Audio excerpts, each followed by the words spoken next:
Ladies and gentlemen, thank you for standing by, and welcome to the Loews Corporation Third Quarter 2020 Earnings Conference Call.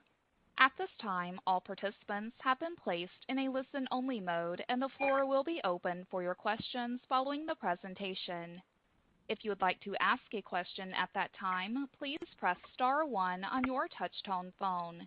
If at any point your question has been answered, you may remove yourself from the queue by pressing the pound key. If you should require operator assistance, please press star zero. I'll now turn the call over to Mary Skafidas, Vice President of Investor Relations and Corporate Communications for Loews. Thank you, Lori, and good morning, everyone, and welcome to Loews Corporation's Third Quarter Earnings Conference Call. A copy of our earnings release, earnings supplement, and company overview may be found on our website, loews.com. On the call this morning, we have our Chief Executive Officer, Jim Tisch, and our Chief Financial Officer, David Edelson. Following our prepared remarks, we will have a question and answer session with questions from shareholders. Before we begin, however, I will remind you that this conference call might include statements that are forward-looking in nature. Actual results achieved by the company may differ materially from those made or implied in any forward-looking statements due to a wide range of risks and uncertainties, including those set forth in our SEC filings. Forward-looking statements reflect circumstances at the time they are made. The company expressly disclaims any obligation to update or revise any forward-looking statements. This disclaimer is only a brief summary of the company's statutory forward-looking statements disclaimers, which is included in the company's filings with the SEC. During the call today, we might also discuss non-GAAP financial measures. Please refer to our security filings and earnings supplement for reconciliation to the most comparable GAAP measures. There has been a slight modification to our earnings call format that was made in response to shareholder feedback. For a number of years now, we have taken questions from shareholders on an earnings call, either by incorporating the answers into our prepared remarks or answering them directly during our Q&A session. Recently, we've heard from shareholders that they prefer that we answer questions in the Q&A portion of the call instead of weaving them into the prepared remarks, and we're happy to comply with this request. As a result, we will have a longer Q&A session. With that, I'd like to turn the call over to our CEO, Jim. Jim, over to you. Thank you, Mary, and good morning. Let me start by focusing on capital allocation, specifically share buybacks. During our second quarter conference call, I emphatically stated my strong belief that the market was significantly undervaluing Loews' shares. I also stated that while Loews plans to maintain a substantial liquidity position as our rainy day fund, we also would take advantage of the market's discount and continue to buy back our stock. During the third quarter, we did just that, purchasing over 5.4 million shares of Loews for about $195 million, while preserving ample liquidity and ending the quarter with about $3.5 billion in cash and investments. Maintaining high levels of liquidity is fundamental to our business model because it lets us both capture opportunity and withstand uncertainty. And like any portfolio manager, we have to balance retaining our liquidity with taking advantage of investment opportunities as they arise. Buying back shares is one of Loews' three capital allocation tools, with the other two being investing in our subsidiaries and buying another business. With our stock trading considerably below our view of its intrinsic value, share repurchases have recently been our most attractive capital allocation option. That being said, our decision to buy back stock has not come at the expense of any of our subsidiaries. For example, we have provided capital to Loews Hotels to help it ride out the effects of COVID on the hospitality industry. Our three other subsidiaries, CNA, Boardwalk, and Altium Packaging, have not recently required parent company capital. Instead, Boardwalk and Altium have largely used their free cash flow to finance growth opportunities, and CNA has chosen to pay dividends since it hasn't had a need for additional capital. As Mary mentioned, During the Q&A, we will be discussing topics submitted by our shareholders. However, I did want to highlight two key items up front: CNA's long-term care business and the situation at Loews Hotels. Starting with CNA, before we got into long-term care, let me emphasize that CNA's underlying property casualty underwriting performance for the quarter was stellar. The company had an underlying combined ratio of 92.6 compared with 94.6 in last year's third quarter due to improved loss and expense ratios. Property and casualty pricing momentum continues, with rates increasing over 12% in the third quarter compared to an increase of just under 6% for the same period last year. With respect to long-term care, my guess is that CNA's long-term care exposure is a significant reason why CNA's valuation lags its peers. We at Loews are comfortable with the reserves that CNA has set up for long-term care. The company has been proactive in managing their long-term care book of business and prudent in their approach to setting LTC reserves. In the third quarter, CNA took an LTC net reserve charge of $37 million before tax, comprising a $74 million active life reserve deficiency offset by a $37 million claim reserve release. The active life reserve deficiency resulted from the continued low interest rate environment and its impact on future assumed reinvestment rates. In my opinion, CNA is taking a conservative view on future interest rates, which hopefully means that they will not have to adjust for lower interest rates again going forward. Since the end of 2015, CNA's overall exposure to long-term care has been reduced by 31%, with the number of active policies declining from 419,000 to 288,000. So why are we so confident in CNA's management of long-term care, even in the face of the market skepticism?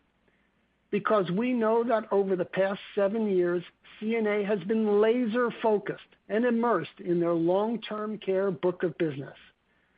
For the 6 years prior to becoming CNA's Chief Financial Officer, Al Morales was head of long-term care at the company. Al did an outstanding job mitigating the LTC risk for CNA, and the team in place today continues to do so. CNA has managed more than 100,000 long-term care claims to date, providing CNA with reliable claims experience across all policy types and age cohorts. CNA reviews its long-term care reserves in the third quarter of every year, and they post significant information regarding their review on the CNA website. If you have not already done so, please take a look at the information that they make available. Now for the second topic I want to cover, Loews Hotels. The fallout from the COVID pandemic continues to negatively affect the travel and tourism industry, and Loews Hotels is no exception. We believe and hope that the second quarter was the bottom for the hotel industry, and we have seen business pick up at Loews Hotels since then. While occupancy rates are still low by any historical standard, 21 of Loews Hotels' 27 properties had resumed operations by the end of the third quarter. The resumption of operations, combined with significant expense controls enacted by Loews Hotels management, have improved the company's cash flow situation. When the pandemic struck and Loews Hotels substantially suspended operations, we estimated that the company would generate negative cash flow of approximately $25 million per month. While still negative, Loews Hotels' cash flow is much improved. Going forward, we do not expect Loews Hotels' cash needs to be material to Loews Corporation's balance sheet. And with that, let me turn the call over to David. Thank you, Jim, and good morning, everyone. For the third quarter, Loews reported net income of $139 million, or 50 cents per share, up from $72 million, or 24 cents per share in last year's third quarter. The quarterly increase was driven by CNA, whose net income contribution doubled to $192 million. Let me provide some brief highlights on CNA's quarter. For more details, we encourage you to review the transcript from the company's investor call earlier this morning. The year-over-year earnings increase at CNA was driven by two main factors. One, lower net reserve charges in CNA's life and group business associated with the long-term care and structured settlement businesses. And two, higher net investment income and net investment gains. As Jim mentioned, CNA's core property casualty business posted robust premium growth and strong underlying profitability in the quarter. However, total P&C underwriting results declined from Q3 2019 because of higher weather-related catastrophe losses. Catastrophe losses for the entire U.S. property casualty industry were elevated during the quarter, led by 3 hurricanes and the Midwest derecho. The western wildfires were also an industry event, but had little impact on CNA. Before leaving CNA, I would draw your attention to the company's rock-solid investment portfolio, which at quarter end had a market value of $49 billion, an average credit rating of single A, and a net unrealized gain of $5 billion. About 94% of CNA's fixed maturity investment portfolio is investment grade. Again, please see CNA's transcript and shareholder materials for more details. Even though Diamond Offshore ceased being a consolidated subsidiary of Loews in this year's second quarter, it helped drive our third quarter year-over-year earnings increase. During last year's third quarter, Diamond contributed a net loss of $48 million, while this year, Diamond's results were no longer included in our consolidated net income. Let me now turn to our wholly owned subsidiaries, Boardwalk, Loews Hotels, and Altium Packaging. Boardwalk's net income contribution declined from $29 million in the prior year to $20 million. The company generated quarterly EBITDA of $167 million versus $175 million last year. Net operating revenues were down slightly. Expiring natural gas transportation contracts were recontracted at lower rates, which was expected and planned for. Revenues from growth projects recently placed in service, together with storage and parking and lending revenues, offset much, but not all, of the decline. As a reminder, Boardwalk has experienced contract expirations and restructurings over the past few years related to pipelines placed into service 10 to 12 years ago. This recontracting activity essentially concluded by year-end 2019. Boardwalk's increased asset base from its growth projects led to an increase in expenses, especially higher depreciation and property taxes. Additionally, the expiration of property tax abatements contributed to the year-over-year increase in expenses. Despite the COVID-19 pandemic and significant hurricane activity along the Gulf Coast, Boardwalk's operations were minimally disrupted during the quarter, and the overall financial impact was negligible. The hurricanes and resulting power disruptions did impact certain customers, but the revenue impact of these disruptions on Boardwalk was immaterial. Let me highlight that both CNA and Boardwalk took advantage of the robust fixed income market in Q3 to raise money at attractive rates. Both companies issued $500 million of 10-year notes, with CNA's yielding 2.08% and Boardwalk's 3.41%. Both deals were vastly oversubscribed and reflected investors' confidence in their respective credits. Jim already spoke about Loews Hotels, so I will be brief. The business reported a net loss of $47 million in the quarter. Excluding unusual items, the net loss was $55 million. Adjusted EBITDA, which excludes unusual items and includes Loews Hotels' pro rata share of EBITDA in JV properties, was a loss of $38 million. Loews Hotels management is focused on two interrelated objectives. One, reducing the cash flow drag, and two, resuming operations judiciously and effectively. The company has aggressively reduced expenses, right-sized its capital spend, and worked with lenders to defer interest and principal paydowns. It is reopening properties when management projects that doing so will improve cash flow. As Jim mentioned, we believe that Loews Hotels turned the corner in Q2 and is on an upward trajectory. The average monthly cash flow drag is well below the $25 million we estimated during our Q1 earnings call. The exact timing of a return to profitability and positive operating cash flow, however, depends on the overall travel environment. But we believe Loews Hotels properties, such as those in Orlando, Arlington, Texas, and Miami Beach, are especially well positioned to participate in the travel upswing that has already begun. Altium Packaging, which is included in corporate and other, had another good quarter.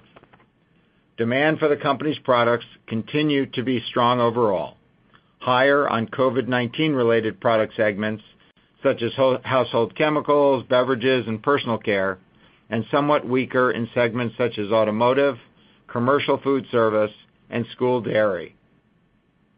Moreover, Envision, which is the company's recycling business, has been experiencing its best performance since it was acquired by Altium in 2014. Driving this performance has been stronger demand for recycled plastic, also known as post-consumer resin. Altium contributed a slight net loss despite its robust EBITDA. I would highlight three factors depressing net income. One, significant depreciation and amortization expense attributable to the company's recent acquisitions. Two, accelerated amortization of the consolidated container trade name, which will be fully amortized by the end of the year. And three, the effect of rising resin prices in Q3. Since there is a contractual lag in Altium's ability to pass through these costs to customers, the company absorbed the cost in the quarter without recognizing the offsetting revenue. This lag is temporary and will reverse as the costs are passed through to customers. Altium's focus on new business is bearing fruit and should benefit results in future periods. The company has been very successful over the past months in gaining new accounts by demonstrating reliability, continued innovation, and customer focus during this difficult COVID period. Turning to the parent company. Pre-tax net investment income was $23 million, down from $36 million last year and $110 million last quarter. The year-over-year and linked quarter declines were driven by returns on equities and LP investments. During Q3 2020, we received $90 million in dividends from CNA. We expect to receive dividends from both CNA and Boardwalk during the fourth quarter. We repurchased 5.4 million shares of Loews common stock during the quarter at an aggregate cost of $195 million. We purchased an additional 667,000 shares since quarter end. Loews ended the quarter with $3.5 billion in parent company cash investments, with cash and equivalents accounting for over 80% of the portfolio. Let me now turn the call back to Mary. Great. Thank you, David. Let's move on to the Q&A section of the call. We have a number of questions to respond to from shareholders. This first one is for Jim. Jim, have you considered buying in the outstanding shares of CNA to take advantage of the discount in the stock? So Loews has always believed that by having a public valuation marker for CNA, it's really important, especially to our Loews shareholders. On a very rough basis, CNA comprises about half of the value of Loews, with the other half being our net cash, our assessment of the value of Boardwalk, of Altium, and our hotel business. But even beyond just being a marker, there are other reasons to keep CNA as a public company. First, being public is important to attracting top talent. The top executives in any company want at least a portion of their compensation to be based on the performance of the shares of their company. And by being public, CNA is to provide that incentive to its top talent. Secondly, and we think this is very important, the transparency that comes from being public is important to CNA's regulators as well as to rating agencies. As everybody knows, I think that CNA trades at a ridiculously low valuation and that the P&C industry stocks likewise trade at a crazy valuation. And finally, our share repurchases of Loews stock allows us to take advantage of the discount valuation that CNA is trading at, as well as the discount in Loews' shares for its non-CNA assets. That all adds up to what we like to call a very significant double discount in our share repurchases. Great. Thank you, Jim. The next question has to do with the exceptional year for catastrophe losses in the insurance business. Jim, would you please discuss how CNA and the insurance industry are managing through these challenges? Well, Mary, you're certainly right. This has certainly been a banner year for cats and cat losses, not only for CNA, but for the industry overall. There have been only 4 quarters over the past 40 quarters where CNA has experienced net cats coming in at or above $160 million. And 2 of those 4 quarters over the past 10 years occurred in 2020. At CNA, through the third quarter, our pre-tax cat losses were more than $530 million, compared to just $128 million last year.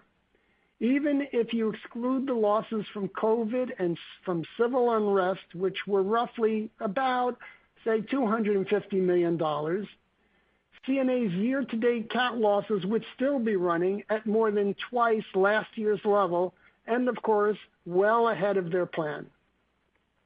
But despite these really exceptional events and catastrophes, I'm impressed by how the P&C industry and also CNA are managing through it all. If someone had told me in January that 2020 would be filled with storms, fires, civil unrest, and a pandemic, I would have told you that CNA would have a miserable year as a result. However, despite this litany of events, CNA is still quite profitable, with $400 million of core income and $300 million of net income through the third quarter. And it continues to find profitable avenues for growth, all the more so thanks to the hard rate market that the insurance industry is currently experiencing. Cat losses come with the territory in the property and casualty industry. We believe that CNA is effectively managing its cat exposure while also getting strong rate increases on cat-exposed businesses. So let me end this by adding one stray thought. The insurance industry hasn't always been financially prudent. And this is the advantage of being associated with a particular industry for over 40 years. I have a little historical perspective here.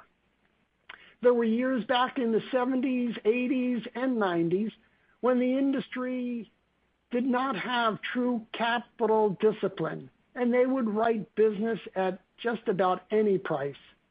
Today, the industry is reacting to catastrophic events and low interest rates by getting rate increases where they are justified. In my view, this change is a result of an increased demand from equity investors for profitability, which has led to insurance management's increased focus on capital efficiency. Great. Thank you, Jim. Next question also has to do with CNA, focusing on CNA's long-term business. Jim, could you tell us if your assessment of CNA's long-term care business and the risks that it poses to CNA and to Loews? Sure. As I said in my prepared remarks, CNA's long-term care exposure is likely the biggest reason why CNA's valuation lags its peers. And as I also said, for the past 7 years, CNA has been actively managing its long-term care book of business in order to reduce risk and also in order to optimize results. Since 2015, CNA's exposure to long-term care has been materially reduced, with the number of active policies declining by over 30%. Additionally, over the past few years, CNA has been able to further reduce its risk profile of its long-term care block of business by achieving meaningful premium rate increases and also offering policyholders attractive options to reduce benefits in return for reduced future premiums. Dino Robusto and Al Morales on their call today focused on long-term care, and I suggest that everyone review their remarks and look at the significant information on long-term care that's posted on CNA's website. Let me make 2 additional comments on the net reserve charge that CNA took in the third quarter. First, and really very significantly, a $37 million net charge on a block this size is actually quite modest. And secondly, the charge was attributable to the historically low level of interest rates that we're currently experiencing. With these latest estimated changes going forward, CNA is assuming that a 10-year Treasury note will trade at slightly over 1% 3 years from now.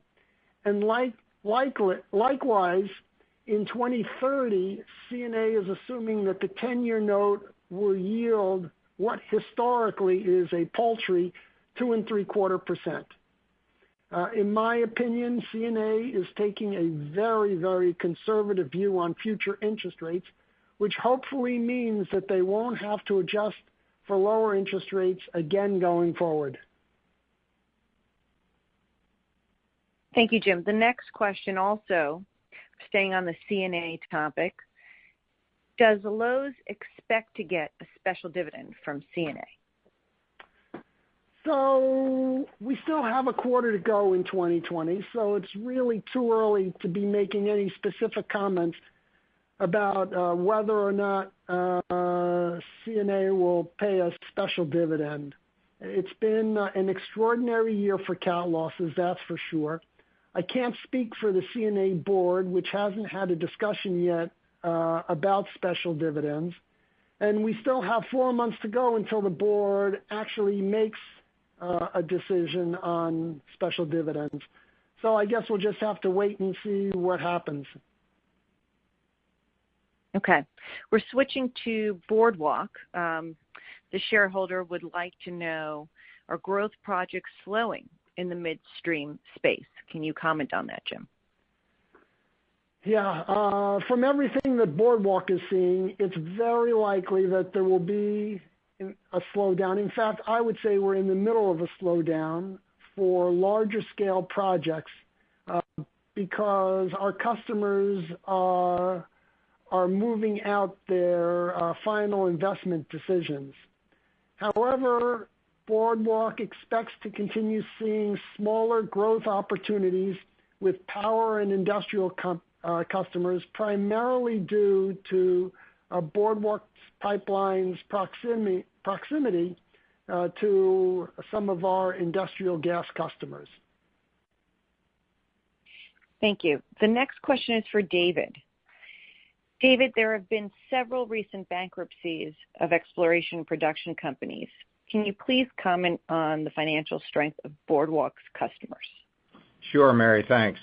Over the past several years, Boardwalk has focused on diversifying its customer base to include more end users, such as power plants, industrial customers, and LNG off-takers, a strategy that proved beneficial this year. By diversifying in this way, Boardwalk has been able to strengthen the overall credit profile of its customer base. More than 70% of Boardwalk's revenue backlog is derived from investment-grade companies. And Boardwalk has letters of credit or other types of collateral from some of its customers that are not investment-grade or are unrated, which provide an additional measure of security. In 2020, in this year, one of Boardwalk's customers declared bankruptcy, and another seems to be on the verge. Because of the credit protections in place for these customers, and importantly, the ability to remarket any return capacity, these bankruptcies will not have a material financial impact on the company. Stepping back, since the pandemic hit in mid-March, Boardwalk has maintained uninterrupted service to its customers while simultaneously taking measures to ensure the safety of its employees and its operations. At the end of the third quarter, Boardwalk had well over $9 billion in contracted revenues, with over $600 million of net new contracts added to backlog during 2020. Great. We have another question for our CFO. David, can you provide an update on the cash needs of Loews Hotels? Absolutely. And Jim already commented on it, but let me just provide a little more detail. When Loews Hotels suspended operations at almost all its properties in the early spring, we estimated that negative cash flow would average around $25 million per month. We went on to say that management would reopen a property if doing so was expected to improve that property's cash flow. Loews Hotels has responded to the pandemic-induced sudden downturn by transforming its operating model, including dramatically reducing property level and management company expenses. As we all know, properties began coming back online during the second quarter. 13 properties resumed operations during Q2, another 6 during Q3, and one more hotel last week. As anticipated, Loews Hotels' cash flow has improved as properties have resumed operations, expenses have been managed aggressively, and capital spending has been right-sized for the current environment. While the company continues to generate negative cash flow, it is significantly less than the $25 million per month cited in April. I'd be remiss in not mentioning how difficult the past 8 months have been for Loews Hotels team members. Thousands of employees were furloughed when the pandemic struck, and less than half of the furloughed team members have returned to active duty. Early on, Loews Hotels put programs in place to assist its affected team members, including a multi-million-dollar relief fund, as well as continuing to provide medical insurance for furloughed employees for several months. Additionally, Loews Hotels has instituted enhanced safety and well-being standards and protocols for team members and guests.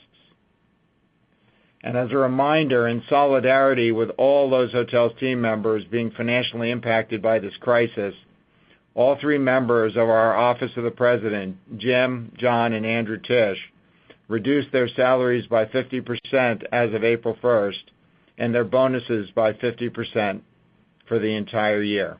Back to you, Mary. Thank you, David. Staying with Loews Hotels, Jim, this next question is for you. Is Loews Hotels looking to buy or sell any hotels, and how has COVID impacted its development projects?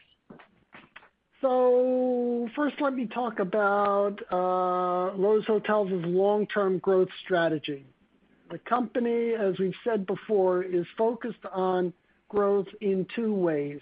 The first one, by investing in and developing hotels with built-in demand drivers, like it has done so successfully with Universal Studios and also in Arlington, Texas. And secondly, the company is focused on developing and operating hotels for the group business. While the hotel recovery is currently powered by leisure travel, we really do believe that the corporate travel, along with meetings and events, will come back as the pandemic wanes. But before the pandemic hit, Loews Hotels had begun to evaluate their portfolio and to sell a few hotels that didn't align with the current growth strategy. And they continued to do so opportunistically, including one hotel that was sold earlier this year in Canada. At the start of this year, Loews Hotels had 3 projects under development and scheduled for opening this year.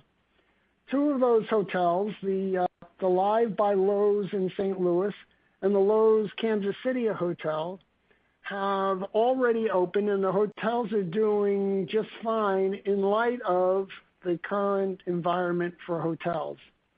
The 3rd hotel under development is the 1,000-room Endless Summer Dockside Inn and Suites, which is located in Universal's Orlando theme park. This property is in the final stage of development, and its opening date will be announced very soon.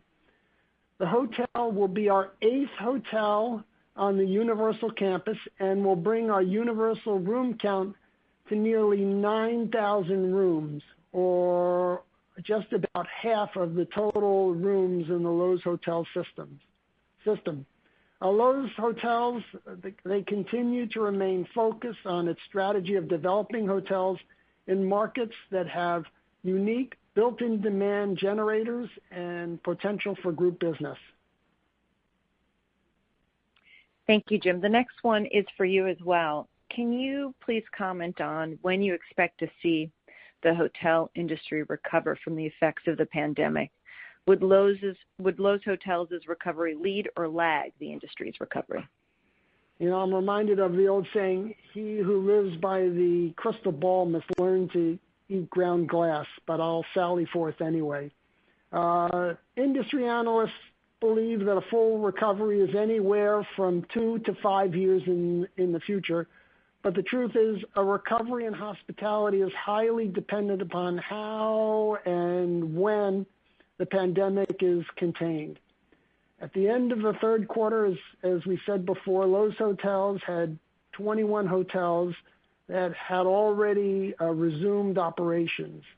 While there's been a steady increase in demand, occupancy rates still remain considerably below historic norms. That's really important. Occupancy rates are still below historic norms. The recovery is currently being led by leisure business, and more than half of Loews Hotels' assets fit well into that category, such as our properties on the Universal Orlando campus, as well as other assets like the Loews Miami Beach Hotel and the Live by Loews in Arlington, Texas, which just hosted the World Series. We're seeing, in fact, a lot more drive-in business than we've really ever seen before. Urban center properties are still lagging due to a reduction in corporate travel, but we believe that Loews Hotels properties with unique demand generators will recover more quickly than our urban properties. Okay, thank you, Jim. And our last question is for David. David, how has COVID-19 affected your packaging business, Altium? Can you please give us an update? Sure. I mentioned this in my remarks, but let me go over it again. Demand for the company's products has been strong overall.